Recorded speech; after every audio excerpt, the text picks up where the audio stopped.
América Latina a todos nos hermana y la fulgente llama. En 1973, el peronismo, tras 18 años de proscripciones y persecuciones, vuelve al poder. Ya no es el movimiento monolítico del período 1945-55. Conviven en su seno conflictivamente distintos sectores, en algunos casos de ideología opuesta. Todos ellos parecen contar con el aval de Perón. Entre 1955 y 1973, esos 18 años, el peronismo está proscripto, no puede participar de los hechos eleccionarios. Todos creían que nuestra fuerza política estaba demolida, pero viene una nueva generación que toma las mismas banderas del peronismo y gana las elecciones del 73. Esa generación está nutrida por elementos jóvenes que toma posiciones mucho más radicales que el peronismo había asumido en los años anteriores. El 25 de mayo asume la presidencia el doctor Héctor J. Cámpora, conocido como El Tío, elegido por Perón por considerarlo uno de sus hombres más leales. Este dentista de la provincia de Buenos Aires había sido el último delegado personal del general durante su exilio. En la ceremonia están presentes los presidentes socialistas de Chile, Salvador Allende, y de Cuba, Eduardo Dorticós. En la Plaza de Mayo, miles de jóvenes saludan al tío Cámpora y corean consignas como Chile, Cuba, el pueblo la saluda, Fidel en Cuba, Perón en Argentina, el antiimperialismo en América Latina. Estamos aquí en el Consejo Superior, señora, reunidos con todos los periodistas argentinos y extranjeros. Yo le ruego, nos acompañan los compañeros de la Confederación General del Trabajo, el compañero Rucci, el compañero Coria de las 62 organizaciones, el compañero Lorenzo Miguel de la Unión Obrera Metalúrgica y todo el Consejo Superior y mucha gente que se ha llegado a comprobar una vez más la solidaridad del pueblo argentino que tiene para con el general Perón y para con usted. Y ya es un hecho cierto el que el general Perón y usted tiene su residencia en la República Argentina. Muchas gracias, doctor. Estamos muy contentos. Yo se lo voy a transmitir al general. Si fuera posible, señora, que yo le pudiera decir una palabra al general, se lo agradecería mucho. Pues, a ver un momentito, doctor. Gracias, señora.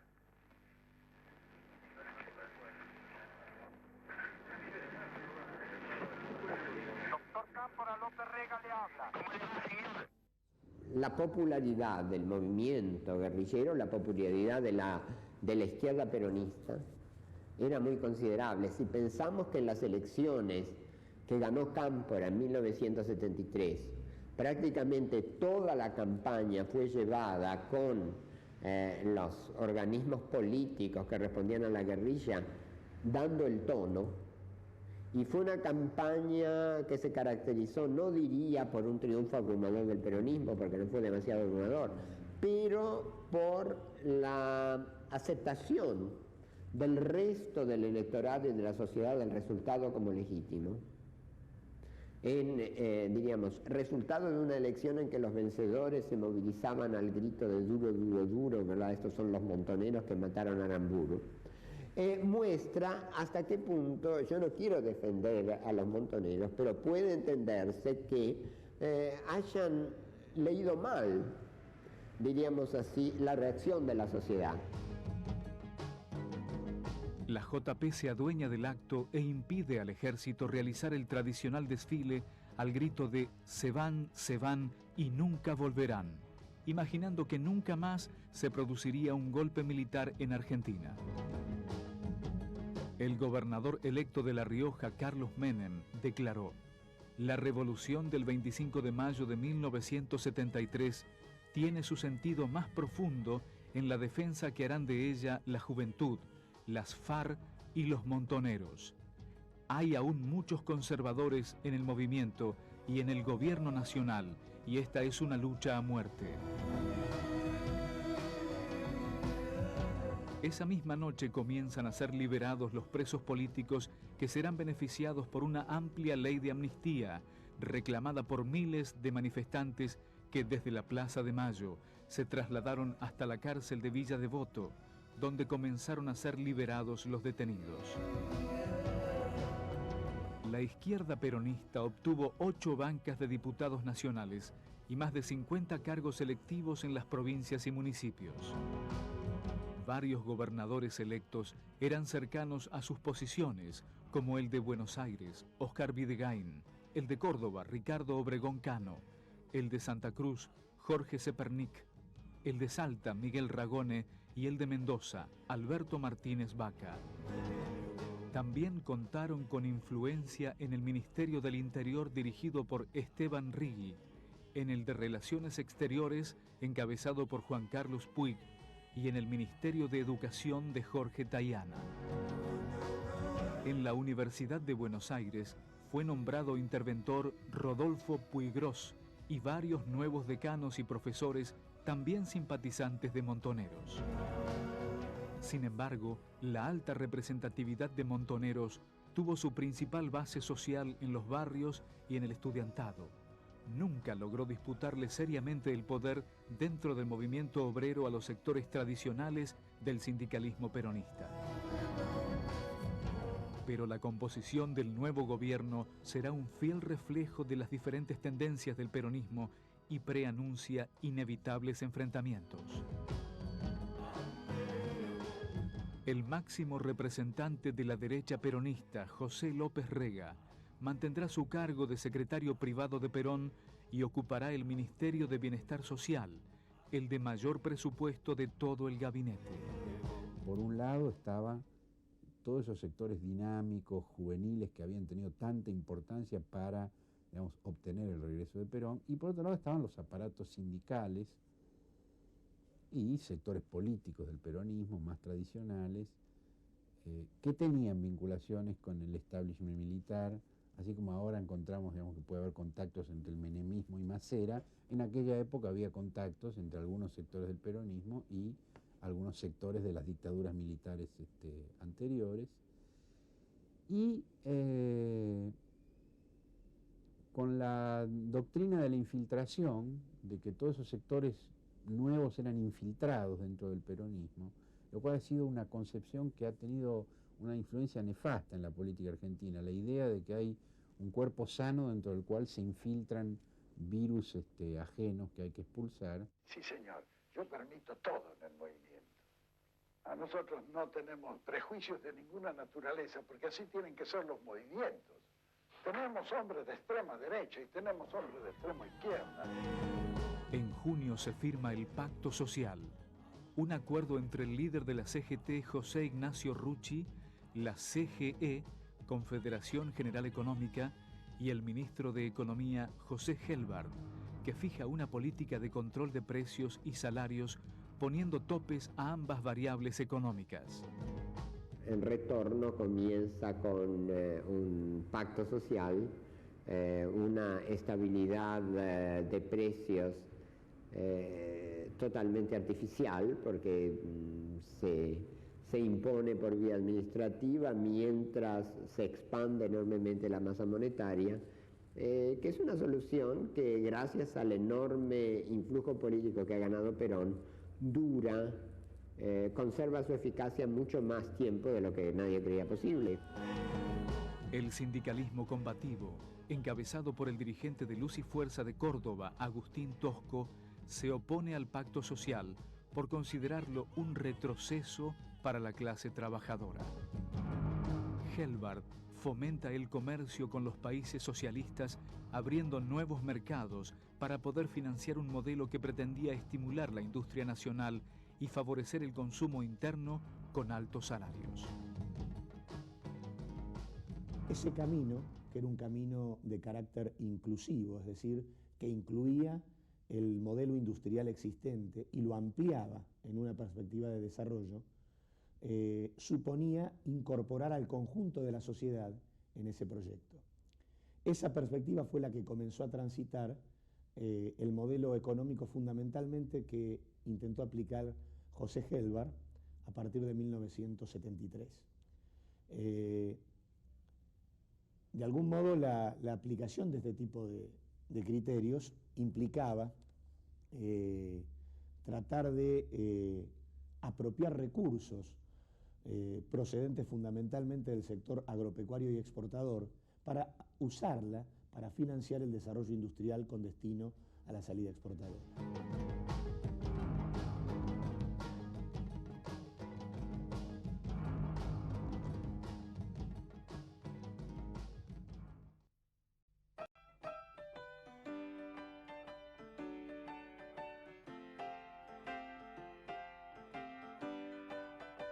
Se respira un clima de libertad, propicio para la creación artística y cultural. Estrenos de películas prohibidas, boom de la literatura latinoamericana, auge de las publicaciones de izquierda. Muchos jóvenes participan en política y discuten con pasión. Universitarios y secundarios realizan tareas solidarias en villas y barrios populares. Yo digo, formaba parte de la cotidianidad, se integraba muy bien a tu cotidianidad, te la configuraba. En ese sentido quizás era muy cómodo porque te daba como un marco de pensamiento en el cual si ibas al cine y ibas a ver tal película, podías analizarla a partir de lo que pensabas como militante o podías disimular. Yo podía disimular, por ejemplo, mi timidez para el baile diciendo que no, que esas eran diversiones burguesas, ¿no? En vez de tener que decir que no sabía bailar. Quiero decir, te armaba la vida de una forma que en un punto era muy confortable y en otro punto era muy costosa y riesgosa y complicada. Pero básicamente eran eso, eran vidas de pibes de 15 a 16 que se nos había ocurrido que, porque a muchos otros en ese momento en el mundo se les ocurría lo mismo, que era posible cambiar ese mundo. Y eso era muy excitante. Escuchan a Sui Generis y al Flaco Spinetta, pero también a Víctor Jara, Daniel Biglietti y los Quilapayún. En la televisión triunfan Polémica en el bar, El pueblo quiere saber, Rolando Rivas taxista y Titanes en el ring, con La Momia y Martín Caradagian. A la hora de gobernar se hacen evidentes las contradicciones de los nuevos funcionarios. La discusión pasa por planteos tan profundos como la distribución de la riqueza y hasta el mismo sistema económico capitalista. Mientras los jóvenes ligados a los montoneros se hacían eco de la promesa de Perón de instaurar un socialismo nacional, los sectores mayoritarios del movimiento, vinculados a los poderosos sindicatos y al aparato partidario, recuerdan que el líder hablaba de comunidad organizada y acuerdo social. Esta sería la patria justicialista sintetizada en la consigna ni yanquis ni marxistas, peronistas. Perón sigue en Madrid. Su presencia parece imprescindible para poner orden en su movimiento y cumplir la consigna Cámpora al gobierno, Perón al poder. El 20 de junio de 1973 fue la fecha elegida para el retorno de Perón. Acompañado por artistas, políticos, sindicalistas, deportistas y hasta el propio presidente Cámpora y el ministro López Rega, el viejo líder viajó desde Madrid en un avión especialmente preparado para la ocasión. Ese día, unos 2 millones de personas aguardaban en Ezeiza el retorno del líder. El clima festivo fue violentamente interrumpido por la tarde cuando, desde el palco oficial, ocupado por grupos armados de la derecha peronista, se abrió fuego sobre las columnas de la tendencia revolucionaria. El saldo fue de 13 muertos y más de 300 heridos. Se montó para el regreso de Perón una concentración en Ezeiza donde todo el aparato sindical y político antiguo del peronismo armó una emboscada. Se montó un verdadero arsenal de armas en el palco y cuando se acercaban las columnas de montoneros y de la juventud peronista fueron baleados desde el palco. En las columnas que avanzaban para tomar ubicación para el acto, no había armas largas. Ante la falta de seguridad, Perón decide aterrizar en Morón y dirigirse al país por televisión. En su discurso trata de calmar los ánimos en su movimiento y en el país. Para un argentino, dijo, no hay nada mejor que otro argentino. El 26 de junio, el líder del Ejército Revolucionario del Pueblo, Mario Roberto Santucho, brinda una conferencia de prensa. Declara que frente a los últimos acontecimientos, el ERP no descarta la lucha armada. Nosotros sosteníamos, y con razón creo, que quienes sostenían las Fuerzas Armadas eran las empresas imperialistas. Es decir, el fundamento. Y pensábamos que mientras ese gobierno popular iba a intentar vanamente resolver los problemas del país, se iba a desgastar en la lucha de clase y las Fuerzas Armadas se iban a fortalecer ahí para prepararse para un nuevo golpe, ¿no? Por lo tanto, la idea era tregua con el gobierno popular, pero ninguna tregua a las Fuerzas Armadas y a las empresas imperialistas. Ezeiza significó el final para Cámpora y el inicio de la separación de la izquierda peronista de los puestos de gobierno que venía ejerciendo. El 13 de julio de 1973, Cámpora y el vicepresidente Solano Lima son forzados a renunciar por Perón y los sectores tradicionales del peronismo. Luego de varias negociaciones, asume la presidencia Raúl Lastiri, presidente de la Cámara de Diputados y yerno de López Rega. Evidentemente, Lastiri no estaba preparado para tanta responsabilidad. Convoca a elecciones presidenciales para el 23 de septiembre. Sin comicios internos, Perón decide que su mujer, Isabel Martínez, ocupe el segundo término de la fórmula presidencial. Cualquier otro candidato a vicepresidente hubiese provocado enfrentamientos internos, ya que ninguno de los partidarios de la derecha o de la izquierda peronista hubiesen aceptado a un representante del otro sector. Perón llegó a proponer al radical Ricardo Balbín para ocupar ese cargo, pero la propuesta fue rechazada con igual pasión por los miembros de los aparatos partidarios del peronismo y el radicalismo.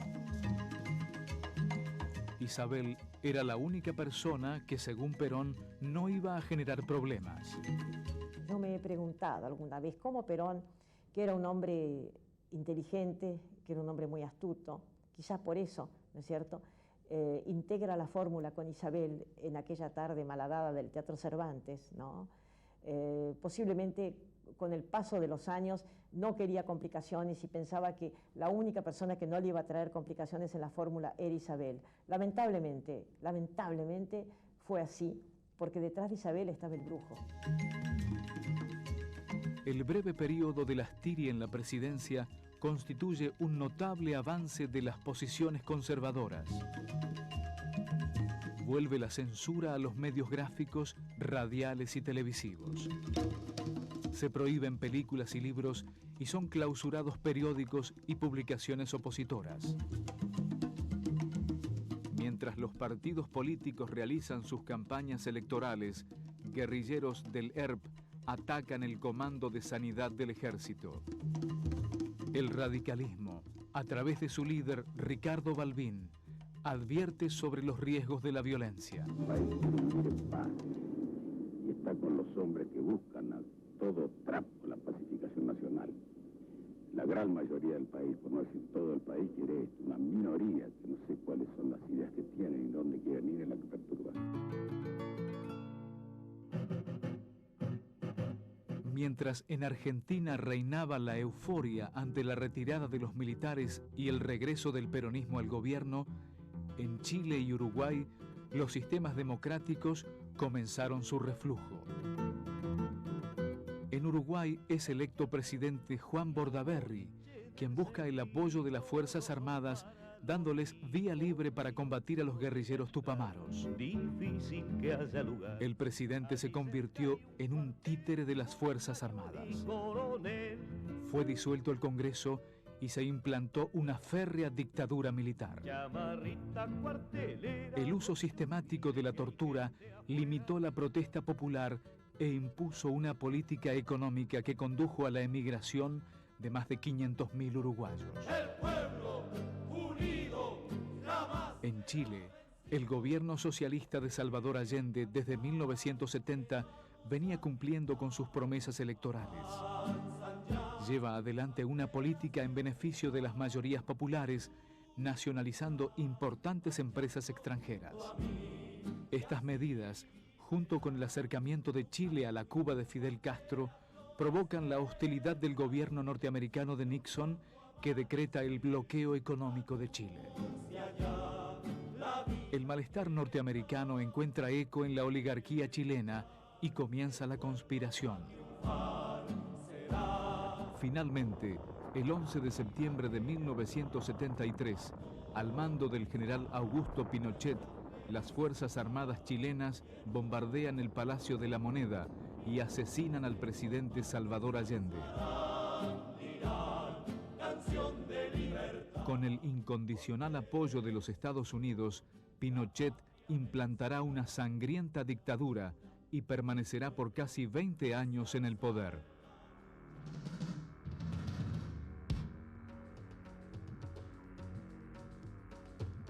En las anheladas elecciones del 23 de septiembre de 1973, se impone la fórmula Perón-Perón por casi el 62% de los votos contra el 21% de la fórmula radical Ricardo Balbín-Fernando de la Rúa.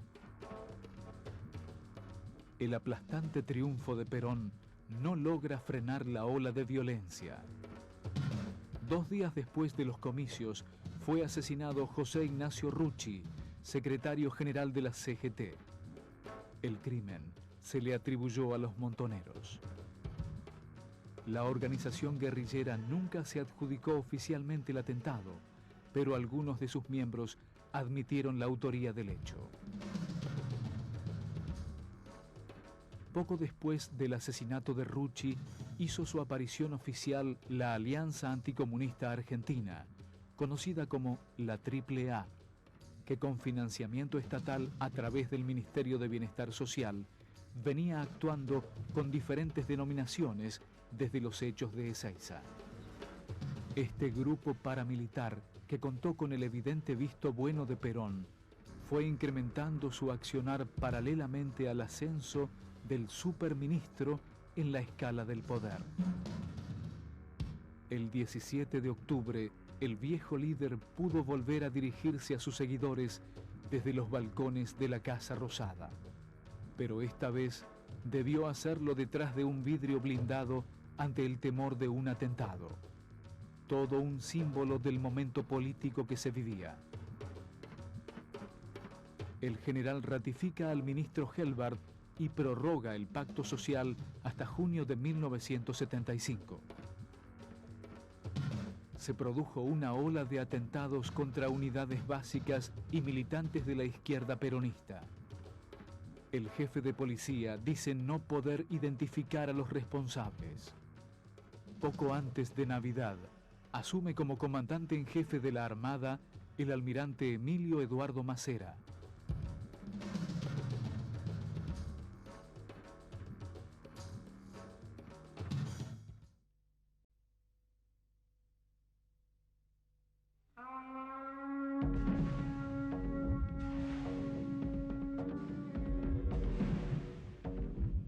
A fines de 1973, los países exportadores de petróleo nucleados en la OPEP resuelven duplicar el precio del barril de crudo. La medida provoca en los países industrializados una crisis sin precedentes. Las grandes potencias se vieron obligadas a reducir su consumo, explotar las reservas existentes o buscar fuentes alternativas de energía. El mundo árabe vive un inédito esplendor y nacen los petrodólares. El año 1974 se inicia en la Argentina bajo el eslogan "El silencio es salud". Tomando demasiado a pecho la publicidad oficial, la policía allana las redacciones de varias publicaciones opositoras como El Descamisado, órgano de prensa de la Juventud Peronista, y el diario El Mundo, vocero del PRT ERP. Es designado Miguel Paulino Tato al frente del Instituto Nacional de Cinematografía. Tato se hará famoso por instaurar una rígida censura. En momentos en que el Parlamento discutía una ley antiterrorista, en un impresionante operativo, el ERP intenta copar el cuartel de Azul. En el hecho, son asesinados el jefe de la unidad, su esposa y un soldado conscripto. Perón denunció en un discurso la supuesta pasividad del gobernador bonaerense Oscar Videgain y este debió renunciar. Asumió el cargo el vicegobernador Victorio Calabró, muy vinculado al sector sindical. En realidad, Videgain pertenecía a la izquierda peronista y no tenía ninguna relación con el ERP, pero el hecho fue aprovechado para desplazarlo del cargo. Lo que nosotros no podemos aceptar es que haya fuerzas organizadas fuera de la ley. Detrás de esas operaciones que aparecían como una provocación, la más famosa fue la de la base de Azul en la provincia de Buenos Aires, el gobierno se iba endureciendo. De alguna manera hay que admitir que se contribuía al endurecimiento de ese gobierno popular. Perón aprovechaba la situación. Claro, entonces le dimos toda la argumentación necesaria para endurecerse mucho más. Yo creo que haciendo eso fue un error grave que tiene su origen en un error anterior, en haber subestimado la salida electoral. Los diputados de la JP son emplazados por Perón a aprobar las leyes antiterroristas o irse del Parlamento. El bloque de la Juventud Peronista renuncia a sus bancas, pero el proyecto de reformas al Código Penal, que limitaba seriamente las libertades democráticas, es aprobado. Mientras tanto, en Córdoba se produjo un mini golpe de Estado realizado por el jefe de la Policía Provincial, el teniente coronel Antonio Navarro. Con el aval de Perón, Navarro obligó a renunciar al gobernador Ricardo Obregón Cano y al vicegobernador Atilio López, ambos vinculados con la izquierda peronista. Se produjeron importantes manifestaciones populares en apoyo al gobierno depuesto y el Poder Ejecutivo Nacional ordenó una dura represión, designando a Navarro interventor de la provincia. La izquierda peronista perdió de esta forma las dos gobernaciones más importantes del país, que pasaron a ser ocupadas por notorios miembros de la derecha peronista. Perón hasta el 73, hasta que los militares de Onganía y Lanusse y demás tuvieron que abandonar el poder, era el primero de los guerrilleros. Quiero decir, tenía esas famosas frases como: si yo tuviera 20 años menos andaría poniendo bombas como esta juventud maravillosa, etcétera, etcétera. Eso era porque necesitaba que justamente esa juventud maravillosa pusiera las bombas suficientes como para que los militares se retiraran. Y durante ese periodo, por eso decía que apoyaba todos los reclamos y reivindicaciones socialistas de esa juventud. En cuanto llegó él a la Casa Rosada, cambió de general, cambió muy brutalmente y empezó a descubrir que esas reivindicaciones socialistas no tenían nada que ver con él, que a todos los violentos había que meterlos presos, y rápidamente se divorció de esa juventud maravillosa y trató de tomar su propio camino. El 27 de marzo de 1974 se firmó un nuevo acuerdo entre la CGE y la CGT, en el que se convino un ajuste de precios y salarios. Pero el aumento de los precios provocado por los empresarios fue superior a lo convenido, y las medidas de fuerza crecieron a pesar de las presiones de la CGT por frenar los conflictos. Era evidente que las centrales obrera y patronal no podían garantizar lo que firmaban. El jefe de la Policía Federal, comisario Alberto Villar, uno de los organizadores de la AAA, ascendió a su jefe en la organización terrorista, el ex cabo José López Rega, 11 grados en la jerarquía policial. Así, el brujo, como lo llamaban por sus prácticas esotéricas, pasó como por arte de magia de cabo a comisario general. Continúa la ola de censura y son clausurados varios medios de prensa considerados opositores. A pesar de este clima hostil para el desarrollo cultural, se estrenan películas como La Patagonia Rebelde y Quebracho, que, planteando temáticas sociales comprometidas, logran gran repercusión en nuestro país y premios internacionales. La Tregua, basada en un libro de Mario Benedetti y dirigida por Sergio Renán, compite por el Oscar a la mejor película extranjera con Amarcord, de Federico Fellini. El entorno y el movimiento sindical evidentemente lograron eliminar la influencia de la izquierda y de la juventud y resolvieron ese problema a su manera, eliminando primero su influencia política, una tarea en la cual la actividad principal correspondía a Perón, es decir, él intervino en las provincias que le parecían poco seguras, etc. Hizo las purgas, todavía purgas políticas necesarias, y luego eso trasladó la lucha al terreno más militar, en el cual la izquierda realmente no tenía demasiadas chances. Se produce una crisis entre la organización del partido, las organizaciones sindicales que pertenecían al partido y las formaciones juveniles. Las formaciones juveniles en su, vamos a decir, en su radicalismo, en su actitud extrema, bueno, rechazan la historia del peronismo, rechazan sus hombres políticos, rechazan sus líderes sindicales y lo rechazan a Perón. El 1 de mayo de 1974, el gobierno convoca a la plaza para celebrar el Día del Trabajo y la Unidad Nacional. La conducción peronista prohíbe expresamente las pancartas que identifiquen a los distintos sectores internos del movimiento. Como Perón sabía cuál era nuestra posición, pretendió impedir por vía administrativa la expresión de nuestros planteos. Concretamente, se tomó la disposición de que no se podía ir con banderas políticas a la Plaza de Mayo, el 1 de mayo, cosa que es absurdo. En cambio, sí se podía ir con banderas sindicales, cosa que era una manifiesta parcialidad a favor del sector ortodoxo del peronismo que predominaba en otra generación y en otro sector a nivel sindical.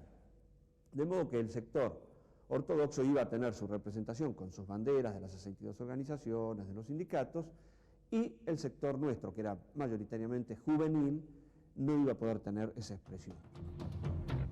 Las distintas organizaciones de masas vinculadas a los montoneros, como la Juventud Peronista, la Juventud Universitaria Peronista, la Juventud Trabajadora Peronista, la Unión de Estudiantes Secundarios, el Movimiento Villero Peronista y la agrupación Evita, avanzan sobre la plaza al grito de ¿qué pasa, general, que está lleno de gorilas el gobierno popular? Los grupos partidarios y sindicales les responden con el grito de Argentina, Argentina. En los bombos, en los grandes bombos, y se usaron bombos gigantes en aquella ocasión, para que aunque se accedía a la Plaza de Mayo para acompañar los cánticos, dentro de esos bombos llevamos banderas, llevamos aerosoles y llevamos letras de las insignias que queríamos poner, y concurrimos con grandes banderas argentinas sin inscripciones. De modo que la valla policial que estaba dispuesta para impedir el acceso a la Plaza de Mayo al que tuviera identificación política, tuvo que dejarnos pasar, porque la única identificación eran banderas argentinas. Pero, una vez adentro de la plaza, cuando Perón salió al balcón, las banderas argentinas súbitamente se convirtieron en banderas con las inscripciones políticas que habitualmente llevábamos a todas las movilizaciones. Y esto enardeció a Perón. Y ese día Perón fue el hombre, no fue el estratega frío, fue el hombre emocional, y reaccionó emocionalmente, reaccionó con insultos que no forman parte de un discurso político. Y esto desencadenó una tragedia. Resulta que algunos imberbes pretenden tener más méritos que los durante 20 años. Esto conviene aclarar, siempre se ha dicho, Perón echó a los montoneros de la plaza, no es cierto. La mitad de la gente se fue, incluso desbordando los controles y la conducción de la propia organización, o sea, la gente se iba. Y los viejos peronistas que estaban de acuerdo con, en ese momento, que estaban cercanos a las posiciones de la JP, de la Juventud Peronista, de algo que trascendía a la organización en términos chicos y pequeños, digamos, o sea, sino con toda una corriente histórica, digamos, esa gente rompía los carnets de afiliación del Partido Justicialista y decía, este viejo de mierda, que nos deje de joder, y se iban al carajo. Yo estuve en esa plaza, a mí no me echó nadie, yo me fui, me di vuelta y me fui indignado, como se fue miles de personas y compañeros que había alrededor, porque dijimos, esto no es lo que se dijo que se iba a hacer. Entonces, evidentemente, nos fuimos, nos dimos vuelta y nos fuimos. Entonces, claro, después era mucho más sencillo decir Perón nos echó. Esto no significa que uno no reconozca todo lo que significó Perón y el peronismo para la Argentina. El 1 de mayo del 74, yo estaba como periodista del diario Noticias ahí. Era el periodista más chiquito del diario, debía tener 16 años. Y como tal periodista seguí algunas columnas que entraban y salían, estuve entrando y saliendo de la plaza.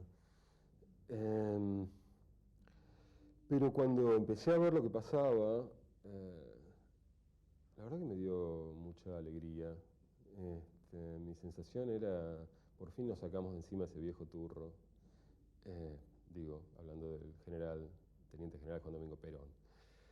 En los últimos, en los 8 o 10 meses anteriores al 1 de mayo, la mayor parte del discurso montonero había caído en la penosa obligación de explicar que Perón no quería decir lo que estaba diciendo cada vez que Perón salía a hablar. Cuando Perón salía a decir, los diputados montoneros renuncian, los montoneros tenían que explicar que en realidad no era contra ellos, sino que era una maniobra táctica, porque no sé qué, no sé cuánto, daba un poco de vergüenza ya a esa altura. Entonces, que finalmente se hubieran clarificado las cosas, que Perón se pusiera de un lado y nosotros de otro, en ese momento a mí me dio como una especie de alivio y placer bastante grande. Yo creo que si de algo pecó, viste, esa juventud maravillosa, como se la designó en su momento, fue que fue fiel a sus principios y que no cambió, digamos, lo que por ahí por circunstancias políticas o por acuerdos o por cosas tendría que cambiarse sobre la marcha como tantas veces sucedió.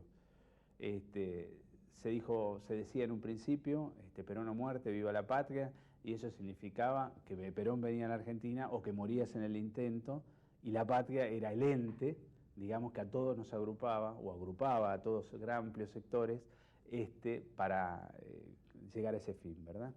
Entonces, ahí yo creo que también hay otro problema, y que es el siguiente: la juventud sigue creciendo, esa juventud revolucionaria, la tendencia revolucionaria del peronismo, sigue creciendo. El 11 de mayo muere asesinado por la AAA el padre Carlos Mujica, precursor de la teología de la liberación y fundador en la Argentina del movimiento de sacerdotes del Tercer Mundo. Bueno, yo pienso que la villa, más que en ningún otro lado, yo diría, existen nuestro pueblo sencillo y humilde, es profundamente pacífico. Lo que sucede es que nuestro pueblo, ese pueblo humilde y pobre, es el que padece terriblemente la violencia.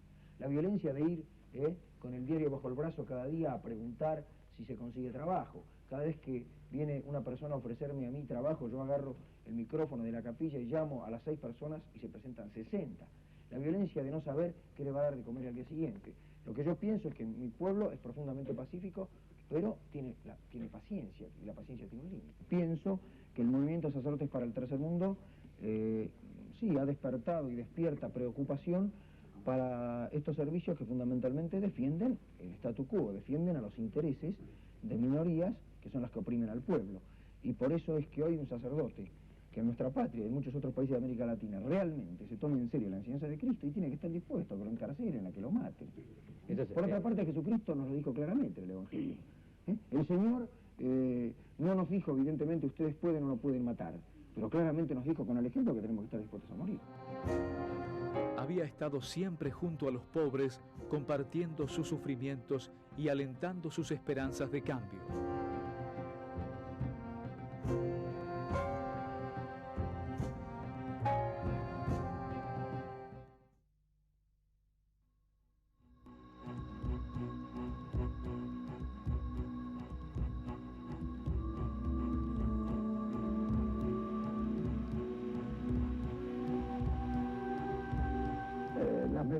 gobierno generalmente son así, no favorecen a todos. Al que ha estado especulando hasta ahora, claro que lo va a perjudicar, pero es que la especulación no es lo que nosotros queremos. Es decir, nosotros queremos que ese hombre que está trabajando allí en su negocio se haga rico, sí, pero se haga rico en unos cuantos años. Estos quieren algunos hacerse ricos en la semana. El 12 de junio la CGT convoca a un acto en la Plaza de Mayo para respaldar a Perón. Deseo aprovechar esta oportunidad para pedirles a cada uno de ustedes que se transforme en un vigilante observador de todos estos hechos que quieren provocarse y actúen de acuerdo a las circunstancias.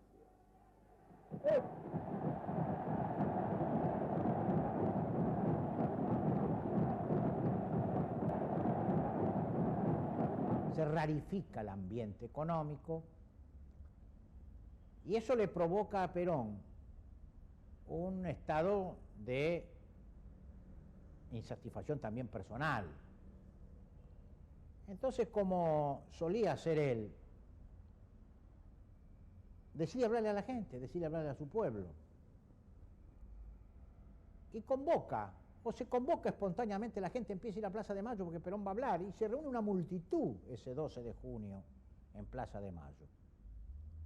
Y Perón ahí explica que todo el programa económico que se había iniciado con su gobierno estaba sufriendo serias dificultades por obra de los especuladores, por obra de los agiotistas, por obra de los empresarios que no entendían que tenían que tener una conducta responsable.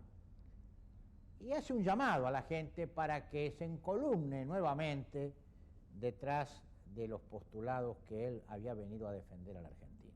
Entonces, muchos planteamos, sin llegar de ninguna manera a un planteo de ortodoxia mogólica ni nada por el estilo, a tratar de, si no se podía evitar, por lo menos atemperar y amortiguar en todo lo posible la confrontación con Perón y tratar de eludir la batalla ideológica en la que nos querían sumergir, porque eso era el prólogo de la Casa de Brujas. La línea política obviamente tenía mucho menos peso entre la organización, no contó, y la confrontación se dio en los términos de locomotoras que chocan, que ya conocemos.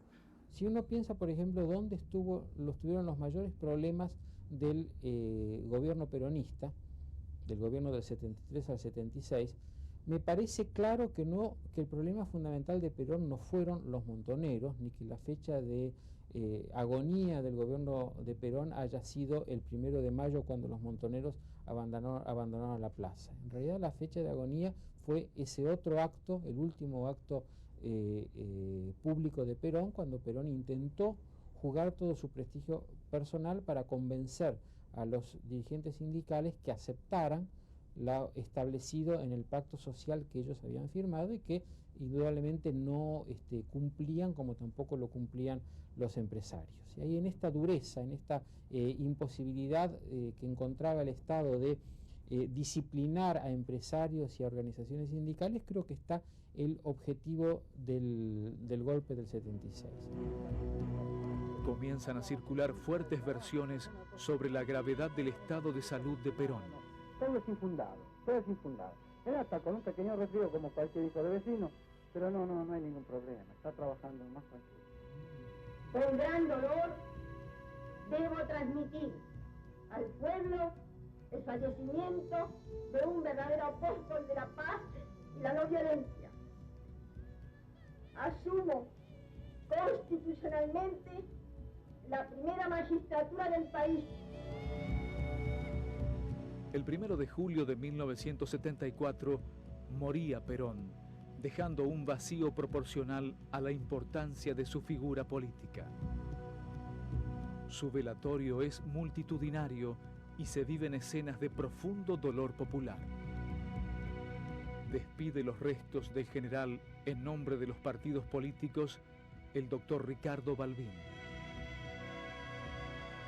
Despidiendo los restos del presidente, el jefe del ejército, general Leandro Anaya, declaró: hoy y aquí, frente a vuestro cuerpo yacente, y en presencia de vuestra alma inmortal, yo, como comandante general del ejército argentino, os reitero nuestro compromiso de apoyar con toda decisión y con todos los medios a nuestro alcance la continuidad del proceso institucional.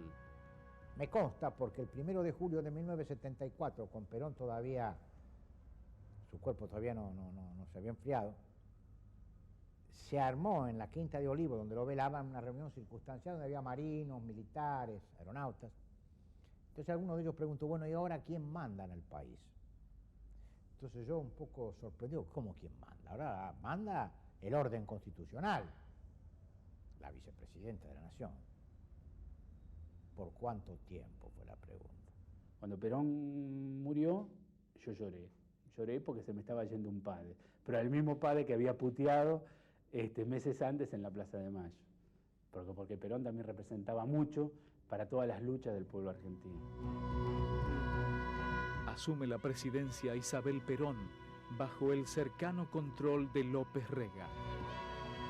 Confirmado como secretario privado de la presidencia, se transforma en el hombre fuerte del gobierno.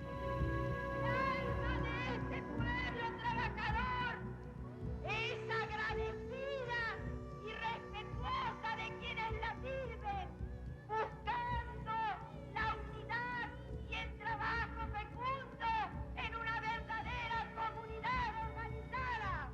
Una vez muerto Perón, lo sucede en el gobierno María Estela Martínez de Perón. Esto casi pasará a la historia argentina como una broma del destino, pero de cualquier manera era la vicepresidenta y asciende al cargo de presidente. No la estoy criticando a ella porque su preparación previa no permitía esperar otra cosa de ella, pero en todo caso fue un desastre nacional. No se puede ni empezar a comparar lo que fueron las personalidades de Eva Perón y de Isabel Perón. Nada que ver, es decir, son dos mundos opuestos, una mujer que uno puede aprobar o no en sus procederes, pero una mujer apasionada y brillante como fue Evita, y que además tuvo todo un sentido de lo que era, ¿no es cierto?, la participación de grandes sectores de la población que no habían participado hasta ese momento en la vida nacional y en la posibilidad de estudiar y de trabajar y de tener otro tipo de visión de la vida. Isabel, en cambio, bueno, como ya hemos dicho, realmente fue una elección lamentable del general Perón, y mucho más lamentable fue a su muerte quedar justamente en sus manos. La influencia del brujo empieza a hacerse evidente en todos los aspectos de la política del gobierno. Yo creo que López Rega fue un sinvergüenza total, un tipo que se aprovechó de la bondad de Perón y confabulado con la que después fue la esposa de Perón, hicieron el zafarrancho que hicieron, crearon la AAA, mataron gente, perseguían judíos, y bueno, y terminó como terminó, ¿no? Una sola vez en el Canal 9 me dio la mano, me miró con bastante antipatía. El idiota seguramente creería la vieja historia de que yo había sido novio de Isabel. Y como yo siempre digo, soy un tipo de buen gusto. Hubiera elegido algo mejor, ¿no? Muerto Perón, la ofensiva de la derecha se tornó más contundente. Se sanciona una ley de prescindibilidad que permite despedir empleados públicos por motivos políticos. Fueron intervenidos los sindicatos disidentes, el SMATA de Córdoba, el Sindicato Gráfico de Raimundo Ongaro y Luz y Fuerza del líder histórico del cordobazo, Agustín Tosco. Fueron prohibidas las publicaciones de Montoneros y destituidos los gobernadores de Salta y Santa Cruz. La AAA incrementó notablemente su accionar protegida por el Estado. Oscar Ivanišević ocupó el cargo de ministro de Educación y nombró como interventor de la Universidad de Buenos Aires a Alberto Otalagano, conocido militante fascista, dando inicio a una escalada que concluyó con la intervención de más de 15 universidades, el despido de 4.000 docentes, más de 1.600 estudiantes presos y la prohibición de realizar actividades políticas en el ámbito universitario. José María Villone era el secretario de prensa, que era un hombre muy cercano a López Rega y que fue el que aplicó la ley de prescindibilidad, bueno, a muchos periodistas, a mí entre otros, por supuesto. El clima de violencia que se vivió con la AAA era terrible. Recordemos el asesinato de Ortega Peña en Arenales y Carlos Pellegrini, a plena luz del día. Recordemos el asesinato de Silvio Frondizi. Recordemos los atentados, por ejemplo, Heriberto Kahn, que fue un querido amigo periodista del diario La Opinión, al cual lo esperaba un Falcon regularmente a la salida del diario, hasta que llegó un punto en que tuvo que esconderse. En fin, situaciones realmente muy violentas, además con un contexto diario de gran violencia de la guerrilla izquierdista por una parte y los escuadrones de la AAA por otra. Paralelamente se agudizó la crisis económica con el cierre del mercado de carnes rojas argentinas en Europa, lo cual fue un detonante para la caída del ministro Helbard y la asunción de Gómez Morales, un viejo peronista que ya había ocupado ese cargo en el último gobierno de Perón en los 50. El nuevo ministro intentó una alianza con los grandes grupos económicos, dio un aumento salarial del 15%, que en menos de un mes fue sepultado por el aumento de precios, mientras sostenía la represión a los huelguistas, logrando que disminuyeran los conflictos laborales. Amparados en la nueva Ley de Seguridad y en la Ley de Asociaciones Profesionales, el Ministerio de Trabajo y los propios jerarcas sindicales actuaron destituyendo de sus puestos a los dirigentes más representativos. Este conflicto de intereses termina con la derrota del conjunto de sectores que, en todo caso, de algún modo estaban incluidos en el proyecto de desarrollo industrial exportador que expresaba Helbard a partir de 1973. Los sectores sociales involucrados en él eran los trabajadores por un lado, los sectores de pequeños y medianos productores y empresarios, y los grandes sectores industriales locales, tanto vinculados al mercado interno como al mercado internacional. Los sectores afectados eran los grandes exportadores agropecuarios, las transnacionales que tenían presencia en el sector industrial y los sectores financieros.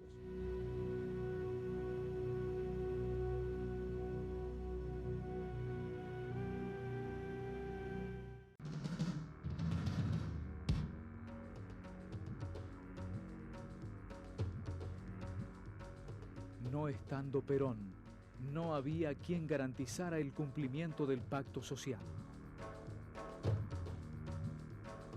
Suben los precios, se extienden las huelgas y los grandes grupos económicos provocan el desabastecimiento de productos de primera necesidad. La violencia política creció hasta niveles desconocidos. El ERP continuó atacando cuarteles y decidió instalar un frente guerrillero rural en la provincia de Tucumán. Nace así la compañía de monte Ramón Rosa Jiménez. La cantidad de sus integrantes y la calidad de sus acciones militares serán exageradas tanto por el ERP en su afán propagandístico como por el ejército para justificar la represión. Tenía que ser una región donde hubiera suficiente población, suficientemente poblada como que para apoyo de la guerrilla, y además suficiente tradición de lucha que pudiera engendrar ese movimiento y alimentarlo. Y de ese punto de vista, al menos para el inicio, Tucumán era lo adecuado, ¿no? Porque Tucumán era la provincia más densamente poblada del país, con una tradición de lucha histórica indiscutible y además con una geografía adecuada. La idea era preparar la guerrilla para el enfrentamiento al futuro golpe militar. O sea, lo óptimo, de acuerdo de la planificación, era que el día que los militares dieran el golpe, nosotros le hacíamos el contragolpe simbólico anunciando la salida de una guerrilla en Tucumán. Frente a los reiterados asesinatos sufridos por sus militantes y la destrucción con bombas de la mayoría de sus locales partidarios, El 6 de septiembre, la organización Montoneros decidió pasar a la clandestinidad y retornar a la lucha armada. Es decir, que alguna línea, y yo me incluyo dentro de esa línea, alguna línea, la línea de masas, podríamos decir, la línea no militarista, la línea política, planteaba esperar. La línea política planteaba no dar la batalla superestructural, la línea política planteaba replegarse hacia la base social, hacer un trabajo mucho más silencioso, poner el acento de acumulación en lo político y no en lo militar, ¿no es cierto?, para cuando se produjera la inevitable restauración oligárquica, cuando se produjera el golpe militar, que lo veíamos como un hecho inexorable, digamos, o sea, porque se había roto el nuevo pacto social que había nacido, ¿no es cierto?, con el camporismo y con la esperanza de marzo de 1973, las pautas programáticas, todo eso se había ido al diablo. Entonces la posibilidad justamente de una regresión, de una tremenda regresión, era muy clara. Lo que se tendría que haber hecho desde mi punto de vista era organizar y seguir organizándose en los lugares, pero esos lugares se iban cerrando poco a poco, es decir, no había margen de maniobra. Y yo creo que fue una disparada, patear para adelante y bueno, a ver qué hacemos. Pero evidentemente si vos no tenés un trabajo de superficie, un trabajo de base, y de ahí podés sacar a los militantes más valiosos para después incorporarlos a la lucha, no sirve. Y después había otra metodología que era más equivocada todavía, que un compañero era importante en una fábrica porque era una referencia, era un tipo respetado, querido, y que todo el mundo lo seguía, y lo sacaban de ahí y lo ponían a pelear en otro lado del país que no tenía absolutamente nada que ver, y además donde empezaba de foja cero. Entonces esas cosas se pagan caras. Lo único que podíamos esperar nosotros después de la muerte de Perón, y estando el poder político en manos de Isabel y López Rega, lo único que podíamos esperar era que llegara el momento del golpe de Estado en donde nosotros íbamos a ser la víctima propiciatoria. Y en estas condiciones, además esperaba que eso fuera muy pronto. Cualquier hombre de la calle podía decir en aquella época que Isabel no iba a durar 3 meses. De modo que antes de esos 3 meses nosotros decidimos preservarnos pasando a la clandestinidad. Y esto fue un grave error estratégico, fue un error político, porque de última priorizó el intento de una defensa técnica, que es la clandestinidad, por encima de una defensa política, que es la ampliación del consenso. La primera acción militar de Montoneros fue el secuestro de los hermanos Jorge y Juan Born, directivos del grupo Bunge y Born, uno de los más poderosos del país. Por la liberación de los Born, obtuvieron un rescate de $60 millones, lo que contribuyó a mejorar notablemente el aparato militar y propagandístico de la organización. Meses después, Jorge Born es liberado en una conferencia de prensa dirigida por Firmenich. Nosotros con ese dinero financiamos la lucha, no solo la nuestra. Nosotros financiamos la lucha de los partidos democráticos del Cono Sur contra, no enteramente, pero en importante medida, de todos los partidos del Cono Sur contra las dictaduras de la región.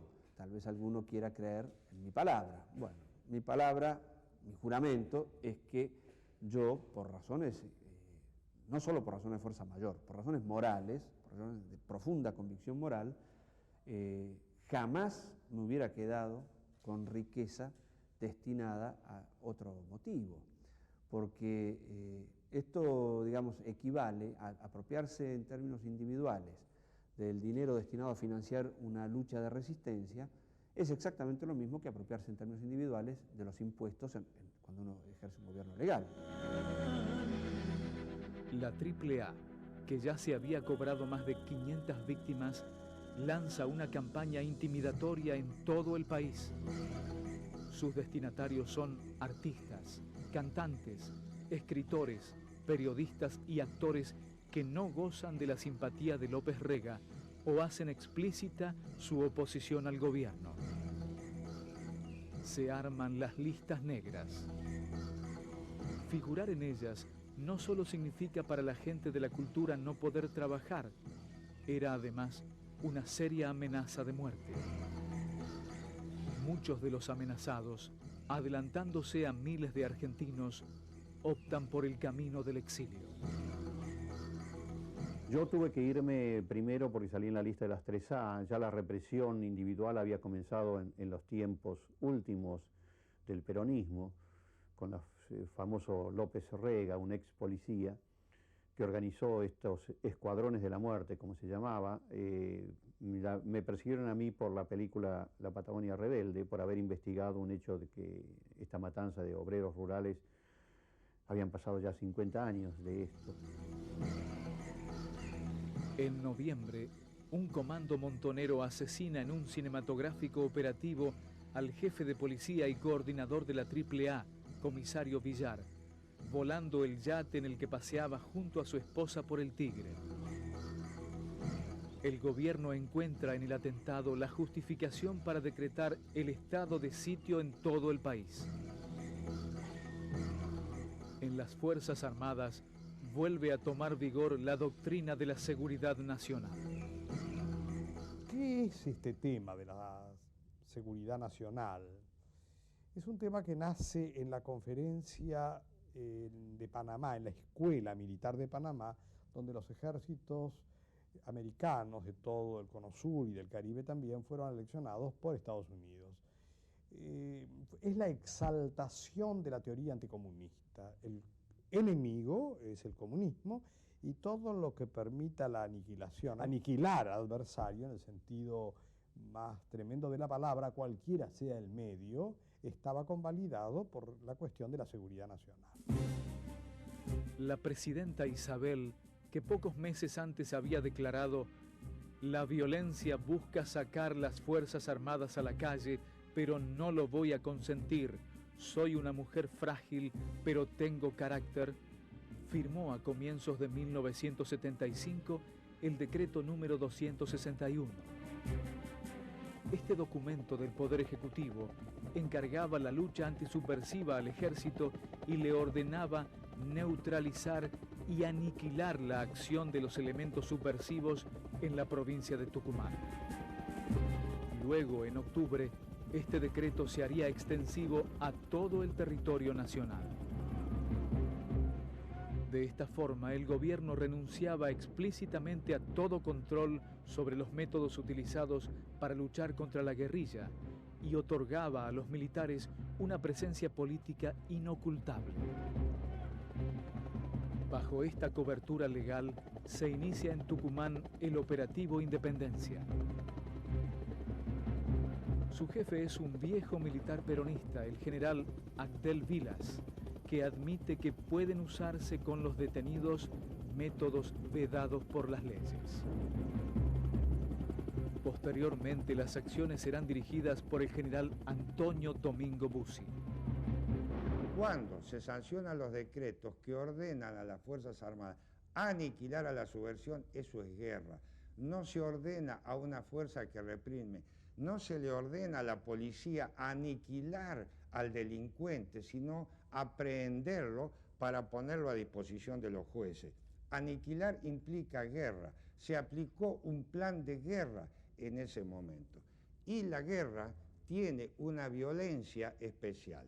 Luder reemplazaba a la señora de Perón cuando ésta se iba de vacaciones, pues como presidente del Senado se hacía cargo de la presidencia. Y él emite una orden ordenándole a las Fuerzas Armadas aniquilar la subversión.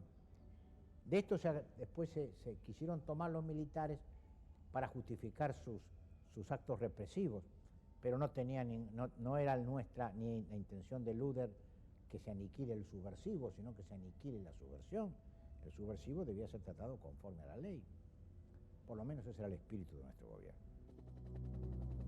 En febrero de 1975 se crea en Famaillá, Tucumán, el primer centro clandestino de detención de la Argentina, la Escuelita. Los propios partes militares dan cuenta de que en la etapa de auge de la guerrilla, la compañía de Monte del Herb nunca tuvo más de 260 miembros. Según comprobó la justicia, por la Escuelita pasaron más de 1000 detenidos. Muchos de ellos no tenían ninguna vinculación con la guerrilla. Todos fueron torturados y un alto porcentaje ejecutado. El New York Times dice que en Tucumán hay una guerra en la que aparentemente no hay prisioneros. Comienza a utilizarse la palabra desaparecido.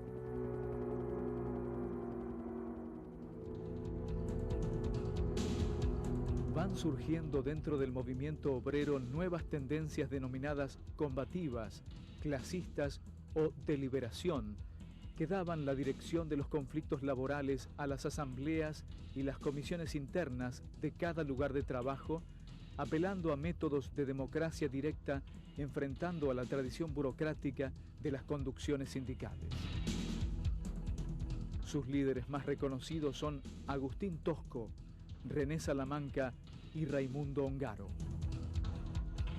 En la ciudad industrial de Villa Constitución se impone en las elecciones de la Unión Obrera Metalúrgica una lista progresista encabezada por Alberto Piccinini. El gobierno, las empresas metalúrgicas de la zona y la conducción nacional del gremio deciden poner fin a esta experiencia democrática. Denuncian un complot subversivo, intervienen en el sindicato y en un impresionante operativo del que participan más de 500 hombres, detienen a Piccinini y a 300 trabajadores. Muchos de ellos son torturados. Todo Villa Constitución se solidariza con los detenidos y se lanza una huelga que dura 59 días.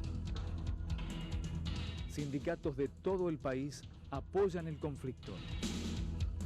Se va gestando un frente opositor al gobierno.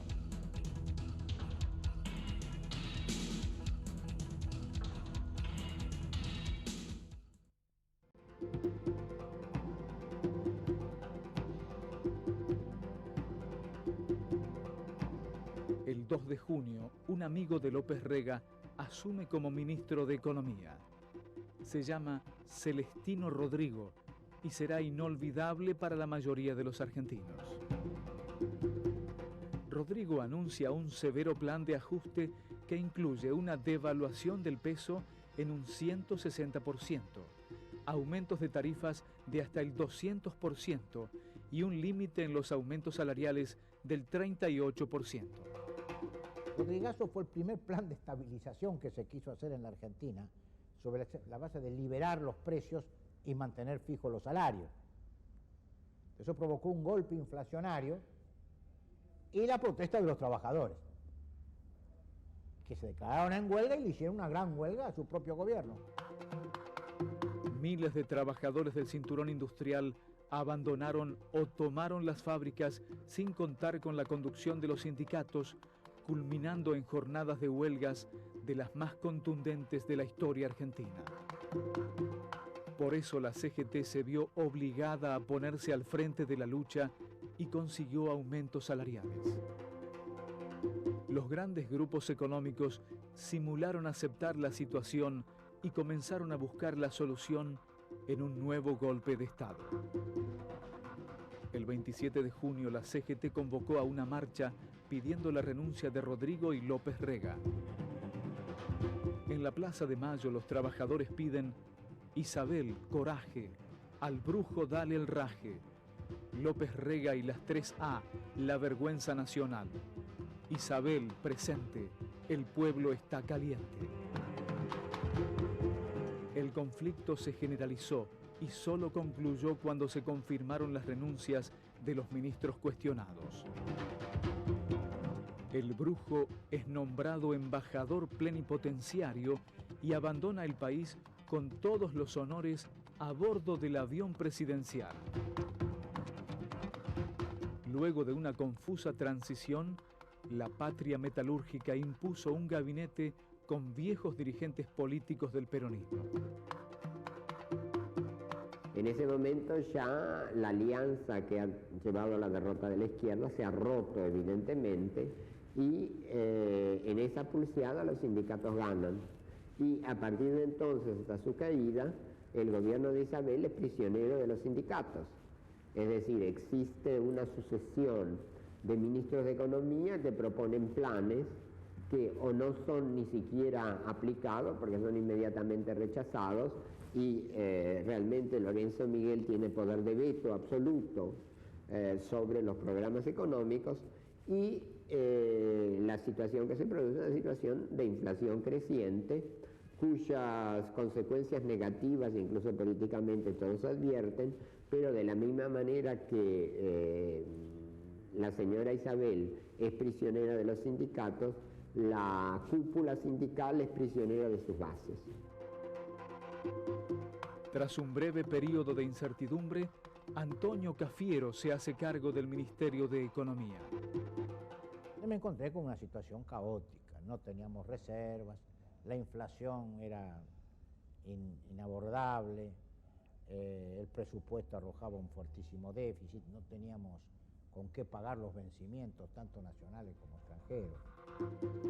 Los sectores más concentrados del capital se separaron de la CGE y crearon la APGE, Asamblea Permanente de Entidades Gremiales Empresarias, en agosto de 1975, integrada, entre otros, por la Sociedad Rural Argentina, las Confederaciones Rurales Argentinas, la Cámara Argentina de Comercio y la Cámara de la Construcción, entre otras.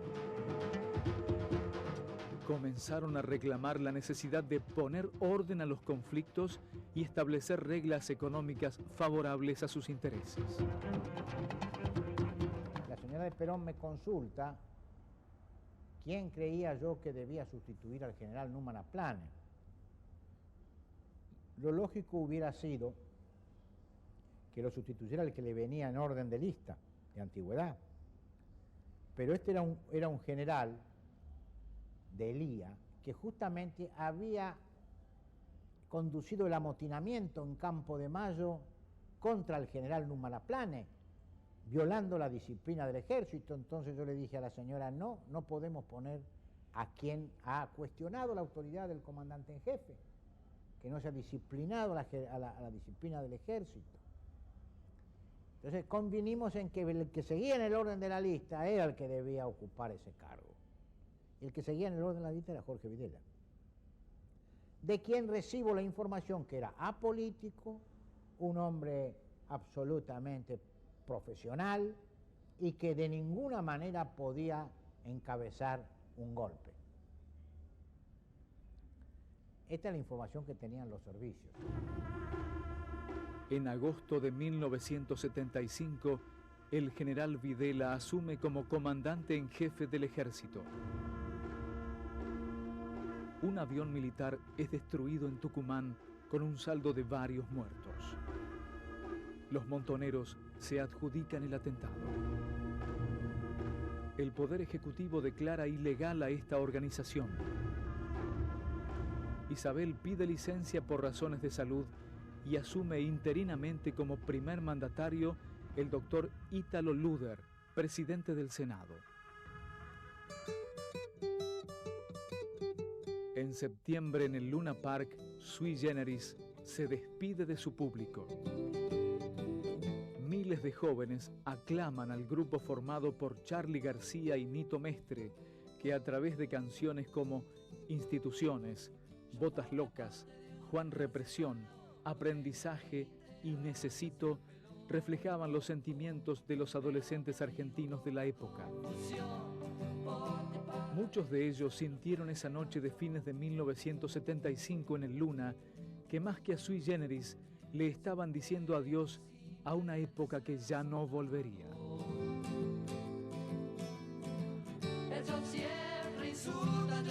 En octubre comienzan a circular rumores de golpe de Estado y el vicario castrense, Monseñor Bonamín, se pregunta: ¿no querrá Cristo que algún día las Fuerzas Armadas estén más allá de su función?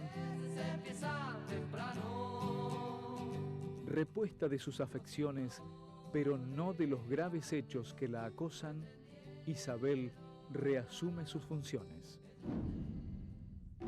Pocos días después, los montoneros lanzan uno de sus operativos más audaces, el ataque al regimiento número 29 de Formosa. La estrategia de la guerrilla parece querer provocar a los militares para precipitar el golpe. Pensaban que con las Fuerzas Armadas en el poder, el pueblo tendría más claro al enemigo. Nosotros imaginábamos que la represión, por decirlo de un modo burdo, sería igual que las dictaduras conocidas, pero un poco peor, multiplicada por algún factor. Si antes había menos muertos, ahora habría más muertos en combate. O sea, la gente que detuvieran, a lo mejor, por lo menos los que detuvieran heridos, no los salvarían, los dejarían morir. ¿No? Que una represión de la misma calidad y mayor cantidad. Esto es lo que nosotros esperábamos. Hubo, por supuesto, también en los 70s grupos políticos que no optaron por la violencia. Pero, en general, su papel político fue bastante menor que el de los que sí ejercieron la fuerza como forma de intervención política. Quiero decir, no sé, la Juventud Radical o el Partido Comunista, que en principio se oponían al uso de la violencia, también tenían sus sectores de seguridad, o como quiera que se llamaran, que cuando había que pegar, pegaban, y cuando había que tirar tampoco le hacían asco. La derecha, a su vez, estaba totalmente lanzada a la violencia, la AAA, las bandas parapoliciales que ya entonces empezaban a circular antes del golpe del 76, y por lo tanto era muy difícil circular en el ambiente político argentino de esos años con un mantón a la Gandhi hablando de los impuestos sobre la sal. Es decir, era prácticamente imposible, y así lo sufrieron en carne propia muchos de los que querían tener una tercera posición, que no estuviera ni con las organizaciones violentas de la izquierda, ni con las organizaciones violentas de la derecha, y que murieron en general a manos de la derecha. Creo que alguna de la gente que en esos años hablaba en contra de esa violencia, probablemente se vio después, mucha razón en muchas cosas, pero en el momento en que lo decían eran absolutamente inoperantes, no tenían una posibilidad cierta de influir sobre la política del momento.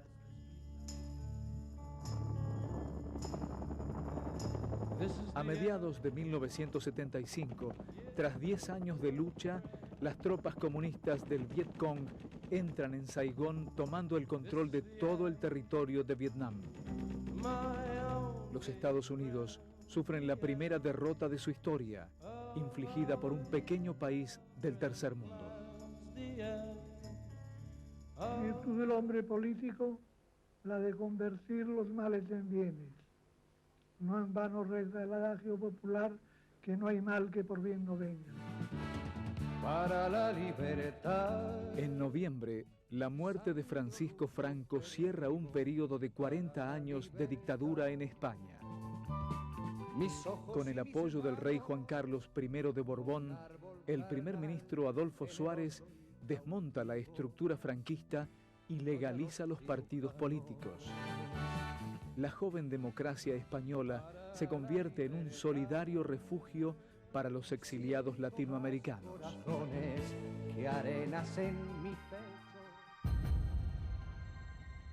En diciembre, los hechos parecen precipitarse. El 19, un comando aeronáutico a cargo del brigadier Jesús Capellini subleva la base de Morón en un ensayo de golpe de Estado. La reacción popular es prácticamente nula, pese a lo cual los mandos militares deciden esperar a que la situación general se deteriore aún más y no plegarse a Capellini, que termina rindiéndose. En vísperas de Nochebuena, el ERP ataca el batallón 601 Domingo Viejo Bueno en Monte Chingolo. La operación había sido delatada por un oficial de inteligencia infiltrado y la irrupción de los atacantes fue rápidamente repelida por los alertados militares. La guerrilla después de Monte Chingolo quedó totalmente diezmada. Era una operación de limpieza que había que hacer, que la pudo haber hecho los organismos de seguridad. Pero los militares lo quisieron hacer a su modo, matando. Monte Chingolo es un desastre para el ERP y la última acción de gran despliegue de la guerrilla. De aquí en adelante, los guerrilleros diezmados realizarán atentados selectivos de gran magnitud, pero que evidencian la falta de combatientes. En Navidad, el general Videla se dirige al país desde los cerros tucumanos. El 24 de diciembre, Videla produce un discurso en Tucumán diciendo: si en 3 meses no hay rectificaciones, como diciendo, acá se viene. Durante los primeros meses de 1976, la presidenta y su entorno hacen intentos para evitar el golpe. Hablan de gabinete cívico-militar, ingreso de los militares al gobierno y adelanto de la fecha de elecciones. No permitiré que nadie, con cualquier pretexto mezquino, pretenda usurpar el poder que pertenece al pueblo de la nación argentina. Sé que así defiendo los derechos de los partidos políticos y de la democracia representativa. El camino de las urnas está abierto y a muy corto plazo, menos de un año, para que el pueblo decida con plena libertad. Nosotros no queríamos militarizar el gobierno, pero en el gabinete nos pareció que podían asistir los 3 comandantes en jefe, entonces escuchaban nuestras deliberaciones, aceptábamos lo que ellos nos pedían para convertir la subversión, discutíamos, todo dentro del marco de la Constitución y de la ley. Tratábamos de no hacer concesiones a ningún procedimiento que pudiese interferir con la ley o con la Constitución. La situación económica se deteriora junto con la imagen del gobierno. El desabastecimiento parece generalizarse. Los conflictos gremiales no encuentran solución y se ramifican. En el Parlamento, los partidos políticos buscan una salida institucional, proponen el juicio político a la presidenta, pero fracasan. Yo publiqué 5 días antes del golpe de Estado una declaración pública pidiendo que no se hiciera el golpe de Estado, que ya estaba en la calle, y señalando las causas por las cuales no se debía hacer. Había que dejar que la democracia jugara y poco tiempo más iba a cambiar el gobierno. Todos estos planteos tienen escasa repercusión en una opinión pública demasiado influida por las desilusiones permanentes y hábilmente trabajada por la prédica golpista de muchos medios masivos de comunicación. Para la mayoría se hace muy difícil identificar a un gobierno como el de Isabel con la democracia. En realidad, las libertades democráticas estaban seriamente limitadas. Había censura, presos políticos, desaparecidos. Pero aún así quedaban las instituciones, el maltrecho parlamento, la poca prensa independiente y la posibilidad de cambiar las cosas en las elecciones de octubre de 1976. Pero los hechos se precipitaron.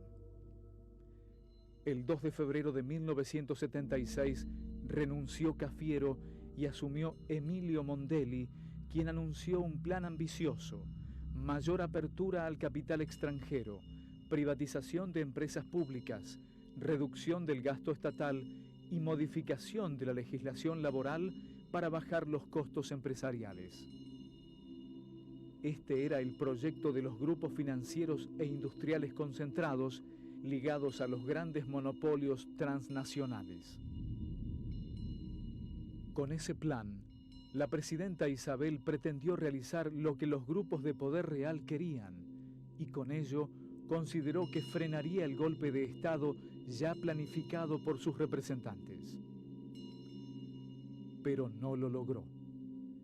El diario La Razón titula en su edición del día 23 de marzo de 1976: «Es inminente el final. Todo está dicho».